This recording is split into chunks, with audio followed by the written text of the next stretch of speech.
J'ai demandé d'apporter une autre tournée ou de me trouver votre responsable, monsieur. J'ai apporté la note pour les boissons précédentes lorsque vous avez changé de table. J'ai dû commencer une nouvelle commande. Brandon a pris une profonde inspiration et a dit, écoutez, apportez-moi simplement une autre tournée de tequila et s'il vous plaît, ne me faites pas perdre patience, monsieur.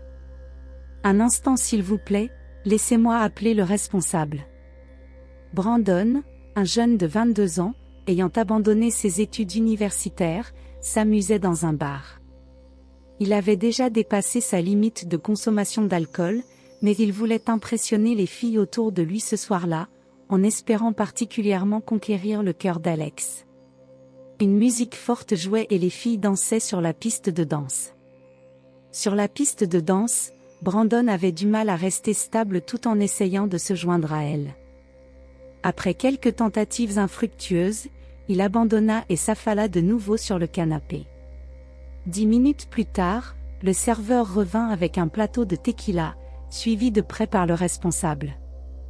Voyant que Brandon était presque endormi, le responsable attrapa la main du serveur et l'arrêta. Je pense qu'il en a assez eu. Quelques instants plus tard, les filles revinrent à leur place, fatiguées. Elles rirent en voyant que Brandon était presque évanoui. Et Brandon, je croyais que tu disais que tu pouvais tenir plus longtemps que ça. Comment comptes-tu m'impressionner ? Alex rit en poussant Brandon pour le réveiller. Le groggy Brandon se redressa et cria, « Une autre tournée pour nous !» Les filles éclatèrent à nouveau de rire. Mis à part les gardes de sécurité et le personnel, une autre personne ne semblait pas appartenir au bar, Madame Jennifer Callahan. Elle était assise au même endroit depuis plus de 2 heures. Lorsqu'on lui demanda si elle voulait boire quelque chose, Jennifer répondit simplement qu'un verre de jus d'orange lui suffirait. Parmi les visiteurs, principalement plus jeunes, elle attirait l'attention et intriguait les gens. Alors qu'elle était assise derrière le bar, un groupe d'étudiants universitaires probablement titubants s'approcha. Lorsqu'un gars, visiblement bien trop ivre, aperçut Jennifer, il fut surpris.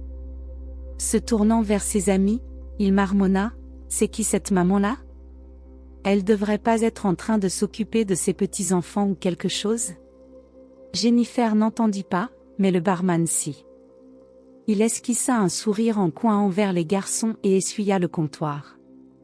Après qu'ils aient ri, il s'approcha de Jennifer et dit, « Excusez-moi madame, je ne veux pas vous déranger et ce n'est pas de mes affaires, mais j'ai l'impression que vous n'êtes pas là pour vous amuser. » C'était la première fois de la soirée que Jennifer leva les yeux et esquissa un sourire, appréciant l'attention du barman. « Vous avez raison, je ne suis pas là pour m'amuser, bien que si ce n'était pas pour la musique forte, je pourrais venir ici parfois. Je sais que je vais paraître comme une mère surprotectrice, mais je suis ici pour veiller sur mon fils, c'est tout ce qui me reste et je ne veux pas qu'il ait des ennuis. » Jennifer désigna du regard la table où étaient assis Brandon et les filles. « C'est vraiment gentil de votre part, madame. Pas beaucoup de mères feraient ça, je le sais, mais il est dehors. Hors de contrôle, j'ai peur qu'il finisse par se battre et se blesser. » Pendant ce temps, Brandon est allé aux toilettes, s'est lavé le visage et s'est senti légèrement revigoré. Il est retourné à la table et a dit aux filles, « Allez, on y va, on va dans une boîte de nuit. Il y en a une nouvelle en centre-ville, c'est sympa. Allez, dépêchez-vous. » Brandon s'est penché pour saisir son téléphone et ses clés de voiture sur la table en verre. L'une des filles, qui semblait avoir encore un peu de bon sens, a pris la parole, « Ça ne me dérange pas d'aller en boîte de nuit, mais on doit appeler un taxi. » « Je ne monte pas dans ta voiture, Brandon, désolé. » Brandon a mal pris les paroles de Tiffany. « Tu crois que je ne peux pas conduire ? Si tu as peur, prends un taxi. Moi, je conduis ma voiture. » À ce moment-là, une voix familière est venue de derrière. « Brandon, chérie, s'il te plaît, prends un taxi. » Jennifer aime énormément Brendan, mais elle pouvait être stricte par moments, surtout quand il était ivre.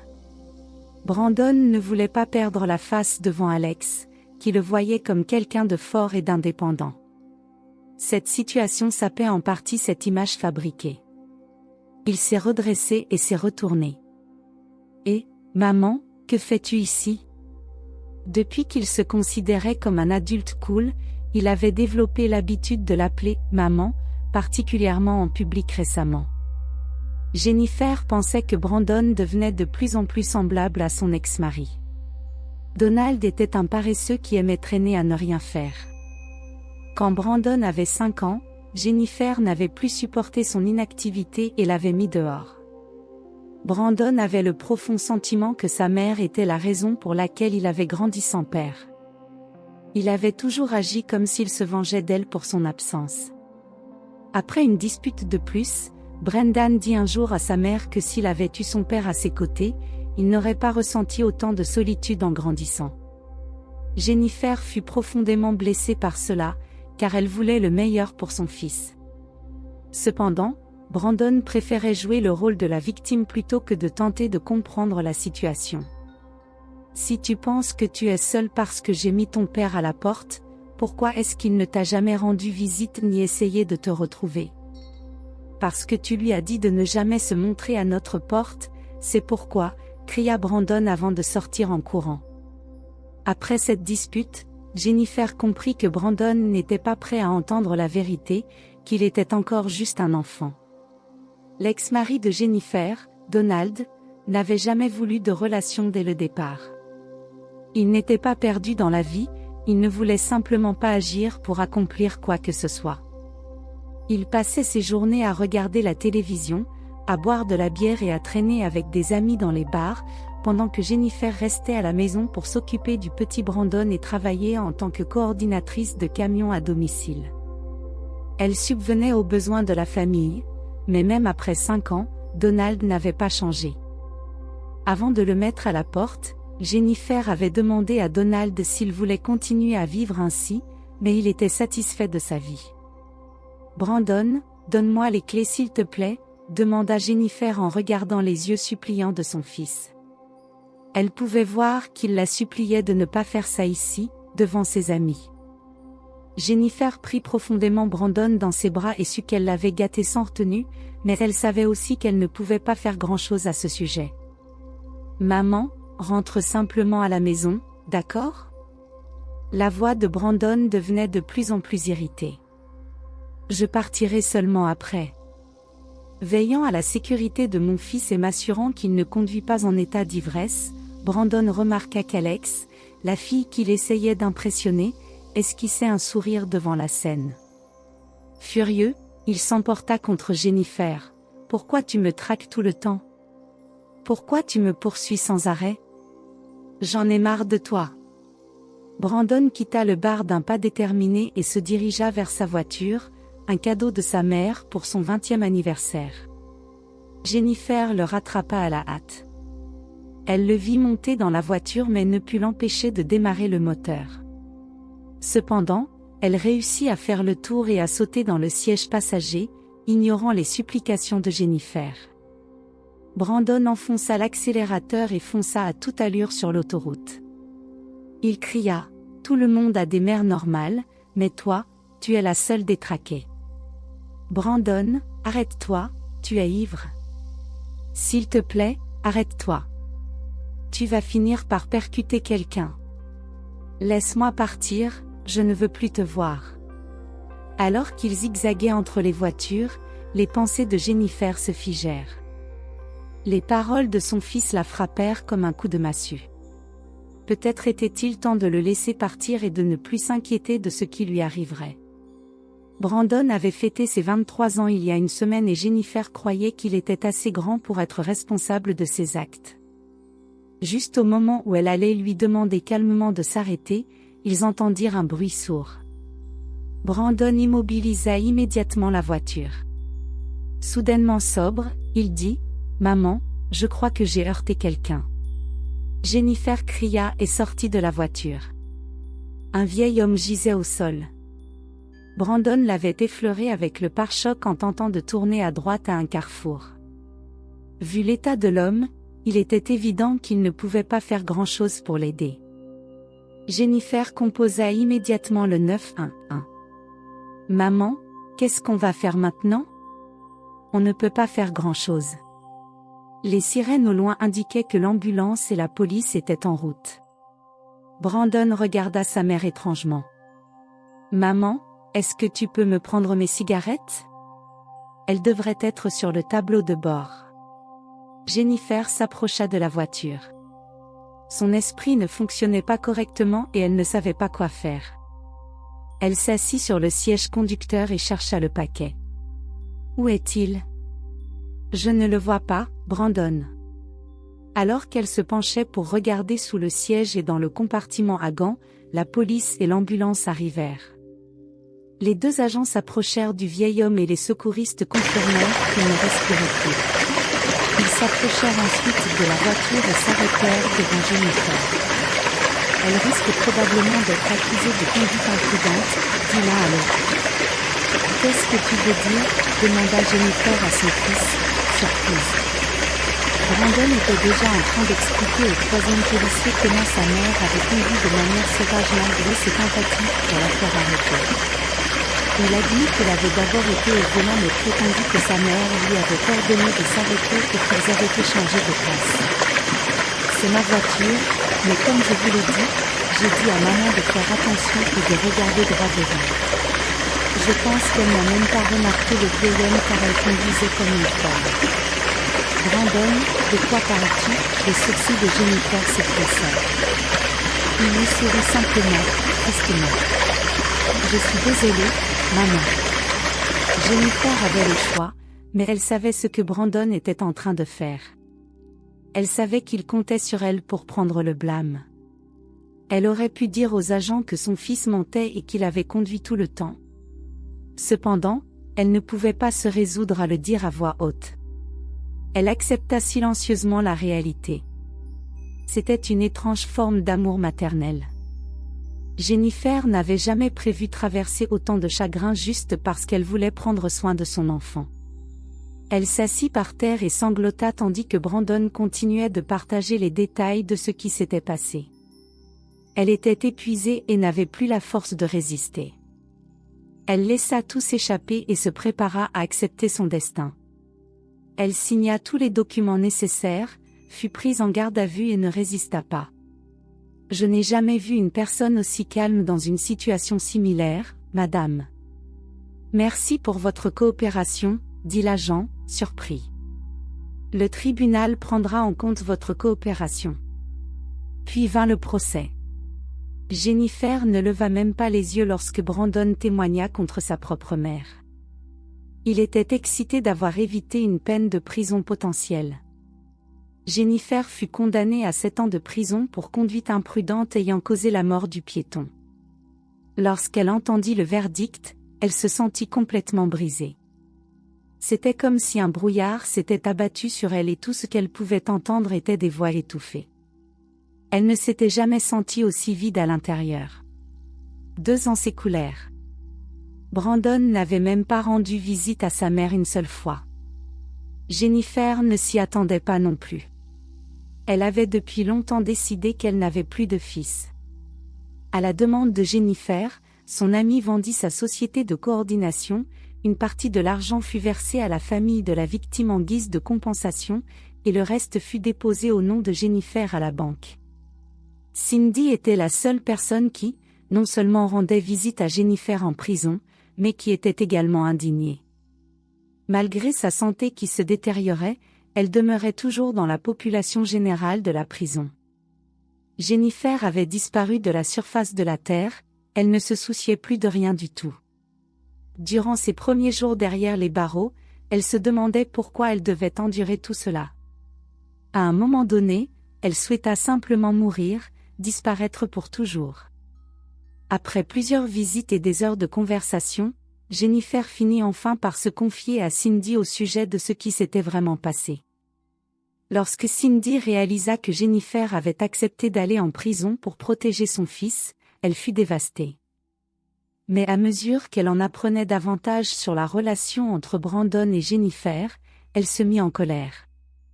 Sans que Jennifer ne le sache, un processus spécial était en train de se mettre en place en coulisses. Cindy travaillait dur pour raviver l'affaire et rétablir la justice. Ironiquement, à ce moment-là, le même procureur qui avait construit le dossier contre Jennifer travaillait désormais en tant qu'avocat de la défense. Cindy découvrit cela et prit contact avec cet avocat, Larry Garcia. Un jour, Cindy rendit visite à Jennifer, accompagnée de Larry. Jennifer fut perplexe de voir Larry. Cindy prit la parole pour expliquer à son amie ce qui s'était déroulé au cours des derniers mois, ne laissant pas à Jennifer l'occasion de répondre. « Jen, je te soutiens, alors ne t'efforce même pas de m'en dissuader.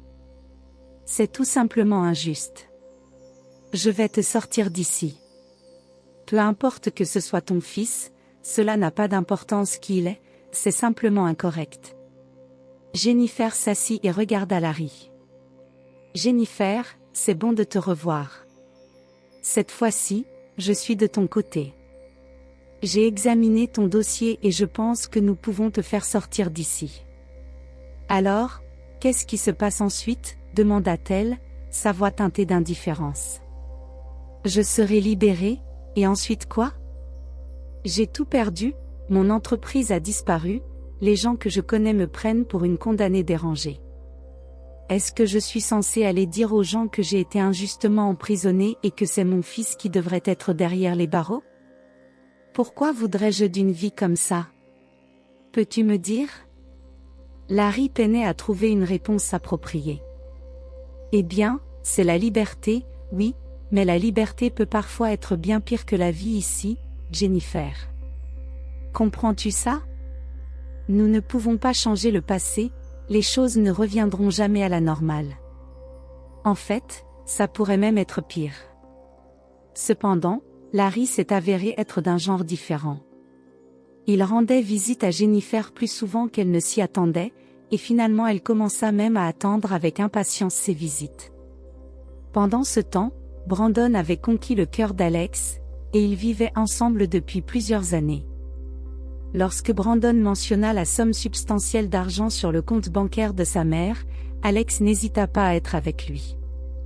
Cependant, le fait que Brandon ne puisse toujours pas accéder au compte la troublait occasionnellement, mais ce n'était pas ton argent, Brandon. Alex, s'il te plaît, 7 ans de prison, ce n'est pas une affaire à plaisanter. Elle a dû changer, ça fait tellement longtemps que je n'ai pas de nouvelles d'elle, elle pourrait même ne plus être en vie, Brandon. Mais tu n'en sais rien avec certitude, Alex. Ça n'a plus d'importance, Alex. Je connais ma mère, elle m'aime tellement qu'elle me donnerait tout son argent. Tu verras. Au fait, je n'ai jamais compris comment elle t'a convaincu de monter dans le siège passager. Quand tu es parti du bar, tu es parti comme une fusée. Alex, crois-moi, c'est comme ça que ça s'est passé. Brandon essuya la sueur de son front. Si elle découvrait jamais la vérité, elle le quitterait instantanément, et c'était quelque chose que Brandon ne pouvait pas se permettre. Il attendit encore quelques mois avant d'aborder la question de l'héritage. Récemment, Brandon avait croisé Cindy, l'amie et ancienne assistante de sa mère. Bien que Cindy ait autrefois été vice-présidente de l'entreprise, elle avait l'intention d'ignorer Brandon et de continuer son chemin. Cependant, c'est Brandon qui s'approcha d'elle. « Et Cindy, as-tu eu des nouvelles de ma mère ? Pourquoi te renseignes-tu soudainement à son sujet ?» railla Cindy. « Eh bien, elle aurait dû être libérée à présent, sa peine est terminée. Je suis simplement préoccupée, car après tout, c'est la prison, les gens peuvent y mourir. » Brandon tenta de garder son calme, mais son cœur battait dans sa poitrine comme s'il craignait la vérité. Cindy continua avec sarcasme, « Les gens meurent, tu dis ? C'est ce que tu attends ? Eh bien, tu peux déjà la considérer comme morte, et tu ne la reverras plus de toute ta vie. » Brandon demanda, perplexe, « Que entends-tu par « considérer comme morte » ? Peux-tu expliquer plus clairement ? Évidemment que je le peux. Ce que j'essaie de dire, c'est que tu es une véritable ordure et un vrai crétin. Avec ces mots, Cindy se tourna et s'éloigna.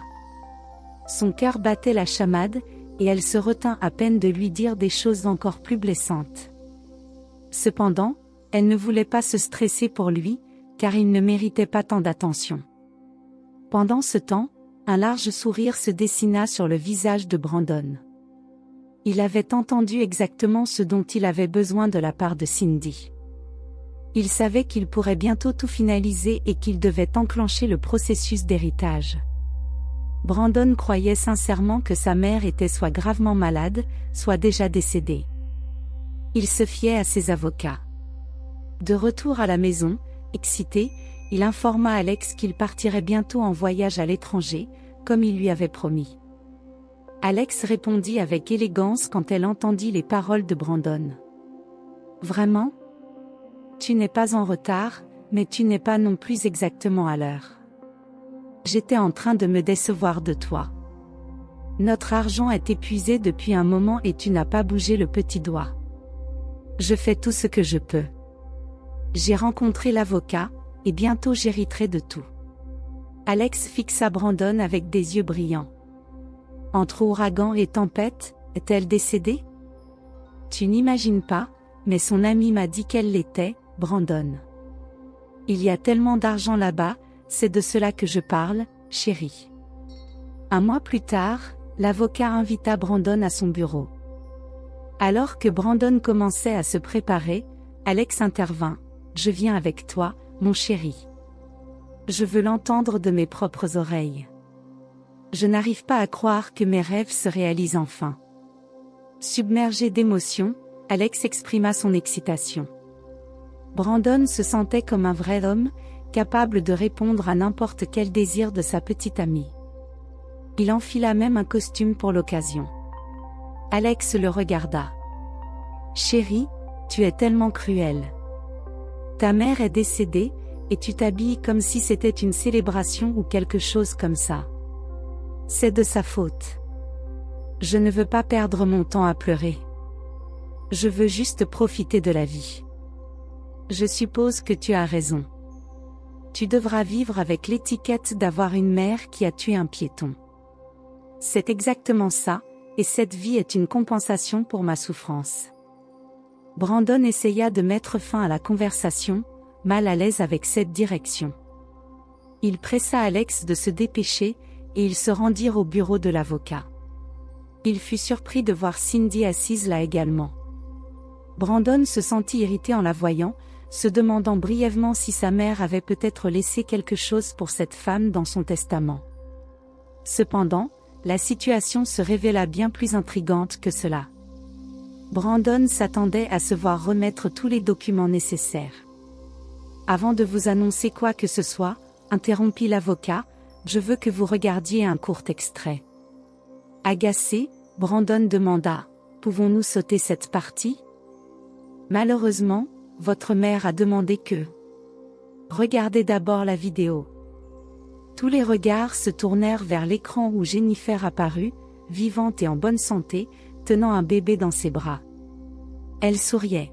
« Est-ce qu'elle est en vie ? » demanda Brandon, mais personne ne répondit. Dans la vidéo, Jennifer souhaita à Brandon le bonheur. Elle reconnut qu'il était désormais un homme adulte et indépendant, tout comme il l'avait souhaité. À la fin de l'extrait, elle lui conseilla d'être honnête envers lui-même et de ne jamais décevoir ceux qui l'entourent. « Brandon, mon fils, tu n'as pas voulu avoir quoi que ce soit à faire avec moi, même après que j'ai purgé ma peine en prison. Si tu ne voulais pas me voir, je pensais qu'il n'y avait pas non plus d'intérêt à ce que tu utilises mon argent. J'ai donc retiré tout l'argent du compte. Mais ne t'inquiète pas, je te laisse un appartement d'une pièce en ville. Bonne chance, mon fils. » Lorsque la vidéo se termina, Brandon sanglota comme un animal blessé. Alex sortit de la pièce en furie sans même lui accorder un regard. Cindy était contrariée par le geste de Jennifer, car même dans ces circonstances, elle agissait toujours comme une vraie mère en laissant quelque chose pour son fils. Pendant ce temps, à l'autre bout du pays, Jennifer était assise aux côtés de quelqu'un qui la valorisait et l'aimait sincèrement, son nouveau petit ami, Larry Garcia. Lors du processus de collecte de preuves, Larry avait été étonné par le grand cœur de Jennifer. Alors qu'il rassemblait toutes les preuves et se préparait à annoncer un nouveau procès, Jennifer stoppa tout. Il ne restait que peu de temps avant sa libération, mais elle ne voulait toujours pas faire de mal à son fils. Larry considéra la situation et suggéra qu'elle devrait le laisser partir, le rendre responsable de ses actes.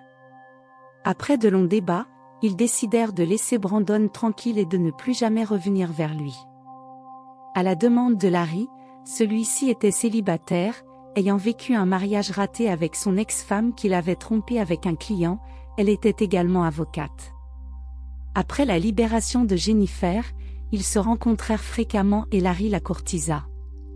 Finalement, ils se rapprochèrent et décidèrent de vivre ensemble. 1 an plus tard, ils eurent une fille. Malgré tout ce qui s'était passé, Jennifer se sentait heureuse et reconnaissante pour sa vie actuelle. Le couloir du bureau du DMV était étouffant et bondé de gens visiblement agacés par l'attente interminable. La climatisation ne fonctionnait pas correctement et tous souffraient d'un manque d'air frais, s'éventant avec des chapeaux et des dossiers. Un jeune agent de sécurité servait la foule avec une expression désintéressée, remarquant que les gens dans la salle semblaient être là depuis des années.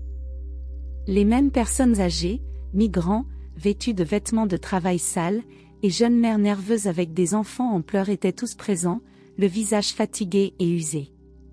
Le couloir du DMV dans cette ville moyenne n'était pas particulièrement intéressant. Cependant, l'attention du garde de sécurité fut attirée par la silhouette grande et large d'un homme plus âgé vêtu de vêtements usés.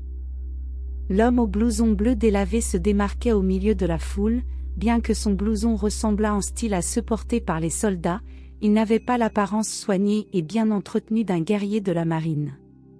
Au lieu de cela, il avait un air négligé et presque effrayant. La moitié de son visage était cachée par une grande cicatrice brûlée, et ses mains, qu'il gardait dissimulées dans ses poches, étaient également déformées. Il dominait les autres personnes dans le couloir, l'air perdu et anxieux, jetant régulièrement un coup d'œil à sa montre, conscient que le bureau du DMV allait bientôt fermer pour le déjeuner. Le garde de sécurité afficha un sourire en disant à l'homme: « On dirait que vous ne pourrez pas honorer votre rendez-vous aujourd'hui, vieux monsieur. » Lucy et Denise ne resteront plus longtemps.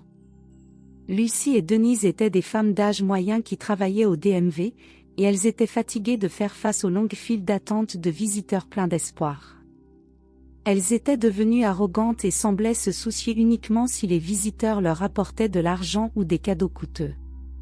Il y avait aussi une nouvelle employée qui travaillait au bureau, la jeune employée Jennifer. Elle se distinguait de ses collègues Lucy et Denise. Récemment diplômée d'un orphelinat, elle n'avait pas de richesse significative et ne se laissait pas corrompre. Elle travaillait assidûment en suivant l'exemple de sa chère professeure, Madame McKenna, qui l'avait prise sous son aile comme une mère. Lucy et Denise étaient satisfaites d'avoir une employée honnête dans le département. C'est ainsi qu'elles appelaient Jennifer dans son dos. Lucy et Denise profitaient d'eux. La disposition de Jennifer à travailler la laissait souvent avec la plupart des tâches, permettant ainsi à Lucy et Denise de se détendre en lisant des magazines ou en faisant du shopping pendant leur pause déjeuner, et elles revenaient souvent tard au bureau. Elles avaient un sujet de conversation préféré, à savoir les ragots et se moquer de l'apparence de Jennifer. Elles ne voulaient pas reconnaître que Jennifer, qui était habillée modestement avec un maquillage léger sur un visage frais, était 100 fois plus belle qu'elle. Au lieu de travailler sur leurs propres lacunes et essayer de s'améliorer, Lucy et Denise prenaient plaisir à propager des rumeurs et à parler en mal de Jennifer. L'attitude travailleuse de Jennifer était considérée comme ennuyeuse par Lucy et Denise, et son statut de célibataire était également l'objet de railleries, lui valant le surnom de l'oiseau parmi les deux femmes. Mais il ne restait que 15 minutes avant la pause déjeuner lorsque Lucy et Denise prirent leur sac coûteux avec des expressions impassibles et quittèrent le bureau avec dignité. L'homme au visage brûlé fut pris au dépourvu et dit: « Mesdemoiselles, s'il vous plaît, ne partez pas. J'attends dans la file depuis ce matin. » Lucy et Denise ignorèrent l'appel de l'homme et ne daignèrent même pas le regarder, mais il insista, sa voix empreinte de désespoir. S'il vous plaît, comprenez, je suis venu de mon village. Mon patron part dans 20 minutes, et c'est la dernière chance pour aujourd'hui. J'ai juste besoin de changer la photo sur mon permis de conduire. Lucie répondit avec irritation, écoutez, vieux monsieur, il y a beaucoup de gens ici et nous ne sommes que 3. Revenez après la pause déjeuner. L'homme supplia à nouveau, s'il vous plaît, je ne peux pas revenir après le déjeuner.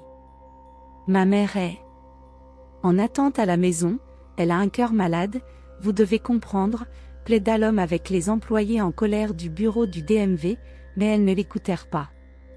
Le visage de Denise se tordit de dégoût lorsqu'elle cria « Garde, sortez immédiatement cet homme d'ici !» Le garde de sécurité, qui somnolait, se réveilla rapidement et obéit aux ordres de Denise. Il poussa l'homme hors de la pièce sans réfléchir à 2 fois, craignant de perdre son emploi. Il ne voulait pas décevoir sa femme, qui le quitterait s'il perdait son emploi. Le garde poussa l'homme hors de la porte et la verrouilla à l'aide d'une clé. Lorsque Jennifer entendit l'agitation, elle courut dehors pour voir ce qui se passait. Elle sortit pour rattraper l'homme, mais Lucie l'arrêta avec un sourire méprisant sur le visage.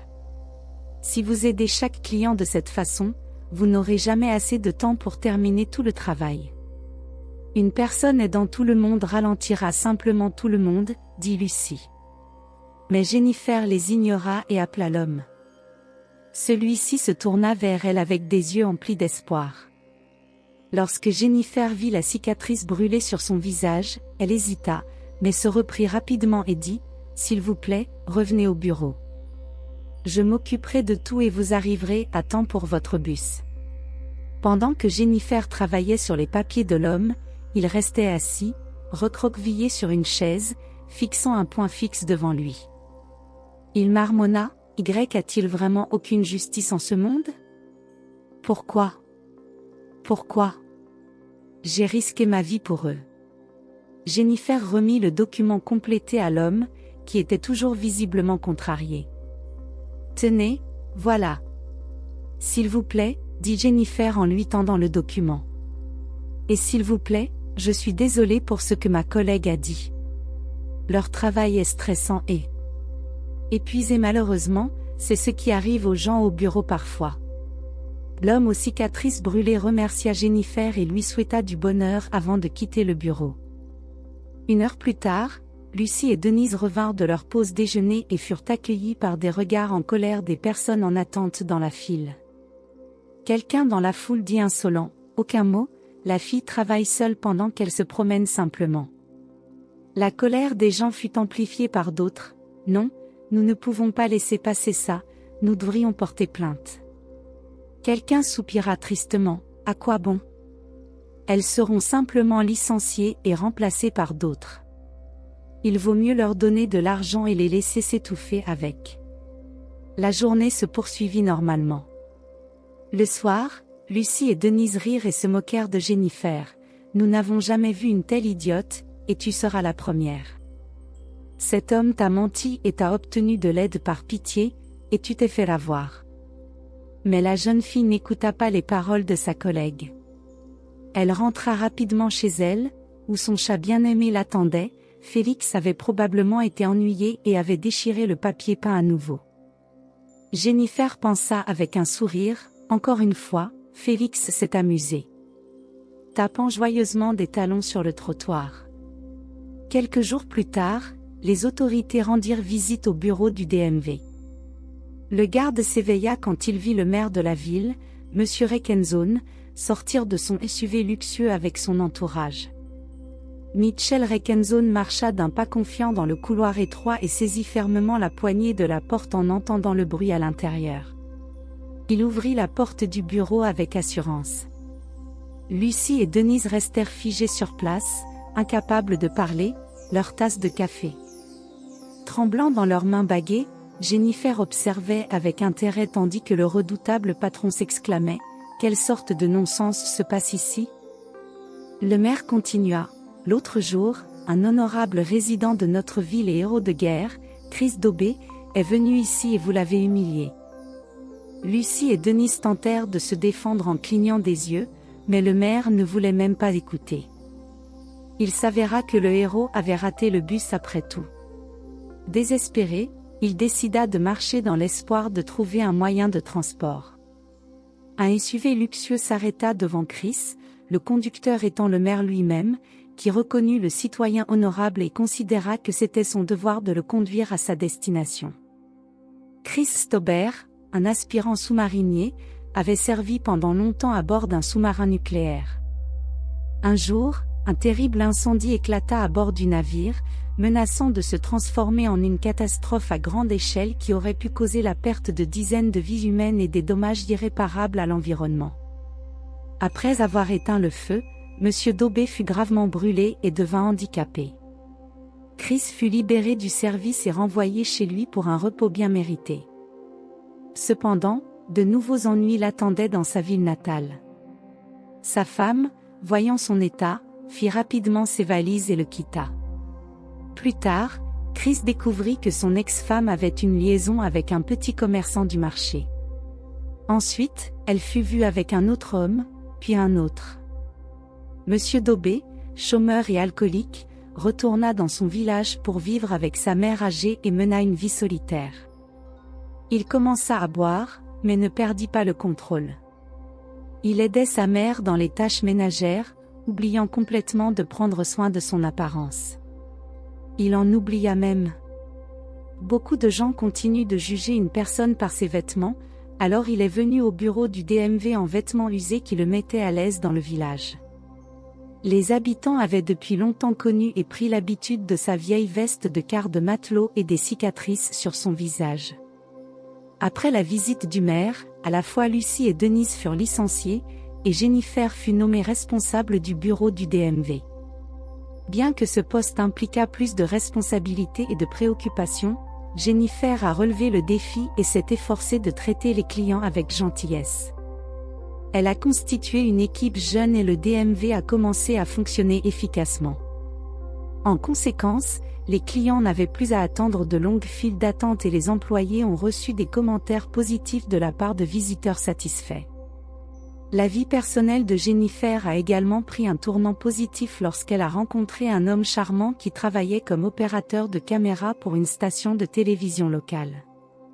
Les journalistes ont visité le DMV pour filmer une histoire sur Jennifer et son métier, et le jeune opérateur a été séduit par l'attitude amicale et ouverte de Jennifer. Ils sont sortis se promener ensemble après le travail. Peu de temps après, il l'a invitée au cinéma.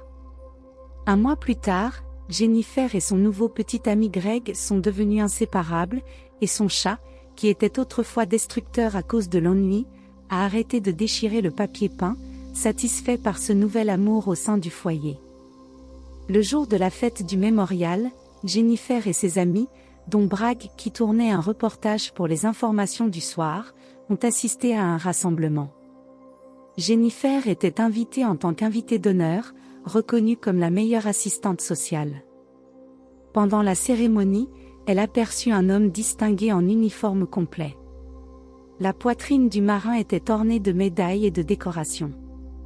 Jennifer reconnut cet homme comme Chris Stauber, un brave héros. Sa poitrine enfla de fierté en le voyant. Aujourd'hui, le héros a prononcé un discours sincère devant les résidents. Il a partagé son histoire de vie et a parlé de ses actes avec modestie, sachant qu'il avait accompli ses devoirs et servi ce pays non pas pour recevoir des médailles, mais parce que l'essentiel est d'être humain. Tout le monde ne peut pas se mettre en danger ou se sacrifier pour les autres. Pour moi, l'incarnation de l'honnêteté et de l'intégrité est une jeune fille gentille et adorable qui m'a tendu la main quand tout le monde m'avait tourné le dos. Lorsque Jennifer entendit son nom appelé, elle vit le héros lui tendre une invitation à monter sur l'estrade. Avec l'aide d'autres personnes, elle monta sur une haute plateforme. La ville entière éclata en applaudissements tandis que le citoyen d'honneur lui remettait un magnifique bouquet de roses luxuriantes. Greg captura ce moment en photo, et le soir en regardant les informations, il dit avec excitation à Jennifer qu'elle « Tu ne devrais avoir aucun doute sur son amour sincère et véritable pour toi », pourquoi Jennifer a demandé. Regarde comme tu es belle à l'écran, tout comme une vedette de cinéma, répondit-il. On dit que la caméra aime une personne, ce qui signifie que l'opérateur est épris de la personne qui l'a capturé. Jennifer éclata de rire et dit, « Greg, tu es un coquin. À l'écran, je peux ressembler à une vedette de cinéma, mais dans la vraie vie, je suis une fille toute simple, pas vrai ?» Greg étreignit sa bien-aimée, plongea son regard dans ses yeux et murmura doucement, « Dans la vie réelle, tu es 100 fois plus belle. » Qu'en penses-tu? Quelles sont tes réflexions sur l'histoire et les personnages? Comment aborderais-tu les choses différemment? Partager tes pensées pourrait être utile pour ceux qui traversent des moments difficiles. Si l'histoire t'a plu, n'hésite pas à aimer et à t'abonner pour plus de contenu. Clique sur la cloche de notification. Merci et à bientôt.